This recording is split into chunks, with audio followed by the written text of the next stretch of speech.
کہ اللہ کی محبت و معرفت کے لیے ہم پیدا ہوئے ہیں، تو یہ محبت و معرفت کے ٹارگیٹ کو پائی کیسے؟ قربان جائیں، اللہ رب العزت نے ہمیں اس کا ہدف بھی بتلایا، اس کے پانے کا طریقہ بھی بتایا، اور پانے کا طریقہ یہ کہ اس کے لیے دو راستے ہیں، اوامر پر عمل کریں اور نواہی سے بچیں۔ کیا مطلب؟ جس طرح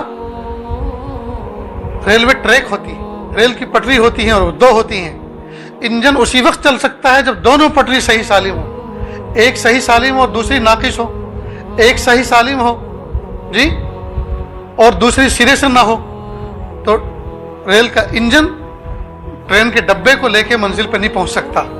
ٹھیک بالکل اسی طرح جس طرح ٹرین کے انجن کے چلنے کے لیے دو پٹری کا صحیح سالم ہونا ضروری ہے، حضرت انسان کو بھی جی دو چیزوں پر عمل کرنا ضروری ہے، اور وہ یہ کہ اوامر پر عمل کریں اور نواہی سے بچیں۔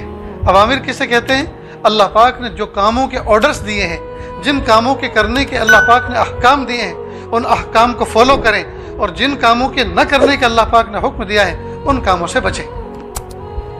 اب ہم میں سے کتنے ایسے ہیں جو ماشاءاللہ بہت سے اوامر پر عمل کرتے ہیں لیکن نواہی سے نہیں بچتے؟ بہت سے وہ ہیں جو نواہی سے بچتے ہیں لیکن اوامر پر عمل نہیں کرتے۔ ایک وہ ہیں جو 5 وقت نماز پڑھتے ہیں، رمضان کے روزے رکھتے ہیں، تلاوت ذکر و اذکار کرتے ہیں، حج عمرے ہو چکے ہیں اور کرنے کا ارادہ بھی ہے، اوامر پر عمل کرتے ہیں، لیکن ان کی نگاہیں قابو میں نہیں، زبان قابو میں نہیں، جذبات قابو میں نہیں، تو یہ نواہی سے نہیں بچتے۔ اور کچھ ایسے ہیں جو ایک دن کی نماز نہیں پڑھتے زندگی میں، اور دوسرے نیک اعمال نہیں کرتے لیکن گناہوں سے بچتے ہیں، کسی کی بہو بیٹی کو نہیں دیکھتے، زبان قابو میں، اخلاق بہت اچھے۔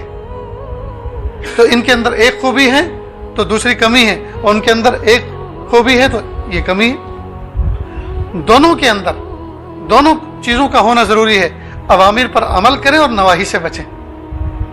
اور قربان جائیں، اللہ رب العزت نے یہ دو راستے بتلا کر دو ہیلپر بھی دے دیے کہ اوامر پر عمل کرنا آسان ہو جائے اور نواہی سے بچنا کوئی مشکل نہ رہ جائے، یہ دونوں کام آسانی سے ہو جائیں۔ اس کے لیے اللہ پاک نے دو ہیلپر دیے، اور وہ کیا ہیں؟ ذکر اللہ اور صحبت اہل اللہ۔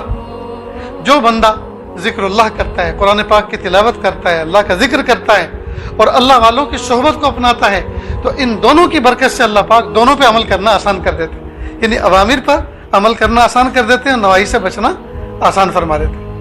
یہ ہے اسلام کا نصاب، یہ ہے سلیبس اسلام کا۔ بس اتنا سا کام کرنا ہے، جن کاموں سے منع کیا ان سے بچیں۔ اور عجیب بات یہ ہے کہ ہم لوگ فزیکل لائف کو نقصان دینے والی چیزیں جو ہوتی ہیں ان سے بچتے ہیں۔ مثلا آپ کسی دوست کے پاس جائیں اور چاکلیٹ بھری ہوئی ڈش لے کر آئے، ایک پلیٹ لے کر آئے چاکلیٹ سے بھری، کہ دنیا جہان کی یہ چاکلیٹیں بڑی قیمتی چاکلیٹ ہیں، لیکن ان میں سے کوئی ایک زہر کی ہے، یہ پتہ نہیں ہے کون سی ہے، تو ایک بھی کھائیں گے کوئی؟ یہ جو ڈش بھری ہوئی ہے، یہ جو پلیٹ بھری ہوئی ہے، یہ ساری عجیب عجیب ملکوں سے آئی ہیں اور بڑی خوش ذائقہ ہیں، لیکن ایک چاکلیٹ اس میں سے زہر کی ہے، یہ پتہ نہیں وہ کون سی ہے۔ تو جسم کو نقصان نہ پہنچا دے، کیا پتہ جو میں اٹھا کے کھاؤں وہی زہر کی ہو، تو ہم ایک کو بھی ہاتھ نہیں لگاتے، ایسا ہی ہے نا۔ تو جسم کے نقصان سے بچنے کے لیے ہم اتنی احتیاط کرتے ہیں، پھر روح کے نقصان دینے والے اعمال سے بچنے کی کیوں اہتمام نہیں کرتے؟